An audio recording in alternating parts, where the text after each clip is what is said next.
High বন্ধুরা, সবাই কেমন আছো? আশা করি ভালোই আছো। আমিও ভালো আছি। তোমাদের সাথে তো সবই শেয়ার করি। তাইলে আমি একটা পূজার ফ্যাশন বানাইছি। তোমাদের সাথে তো সবই আমি শেয়ার করি, নাইলে আছে না আমার পেটের ভাত হজম হয় না। আসলে পেটের ভাত হজম হয় না, জানি না তোমরা বুঝো কিনা আমার দুঃখটা। আমি তোমরা লোকে সব শেয়ার করলে আমার মনটা হালকা লাগে, পেটটাও আমার হালকাও হয়। যেমন আমি পেটের ভাত হজম হইতেছে, আর নাইলে যেমন পেটের ভাত হজম হয় না। সবকিছু তো আমি শেয়ার করি। মানে পেঁপে পাতা আনছি।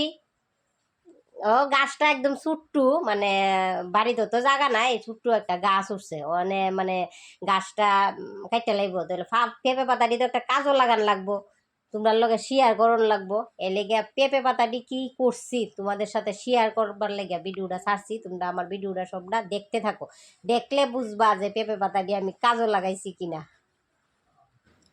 এই দেখো পেঁপে পাতাটি আনলাম, ভালো কইরা ধুইয়া টুইয়া মুচ্ছা টুচ্ছা আইনা ঘরে টেবিলে রাখলাম। টেবিল থেকে তারপরে এই নিচে রাখুম, নিচে রাখা তারপরে এরপরে পেঁপে পাতাটি এই দেখো নিচে রাখছি। রাখকে এরপরে একটা একটা করে পেঁপে পাতা দিয়ে বানানি শুরু করলাম আর কি। ওখানে পেঁপে পাতাটা দিয়া জামাটা মানে কেমন হইছে, পূজার পেশানটা মানে সুন্দর হইছে কিনা, ভালো বানাইছে কিনা। আসলে ভালো হইছে না আমি জানি, কিন্তু ওই হালকা পাতলা আমার জামাটা দেখা যায়, কিন্তু আসলে তো পেঁপে পাতা নাই, অল্প আছে। আবার কই পেঁপে পাতা মাগদাম যামু, মাগদ গেলেও তো আরেকবার যাইতেইব। আমার বাড়ি যদ্দুর আছে উর্দুর বাড়িতে সম্বল দিয়া উর্দুরই বানাইলাম। এবার পূজার পেশানটা কেমন হয়েছে প্লিজ তোমরার কাছে জুরাত একটু কমেন্টস কইরা জানাইও, কিন্তু ভাজে কমেন্টস কইরো না।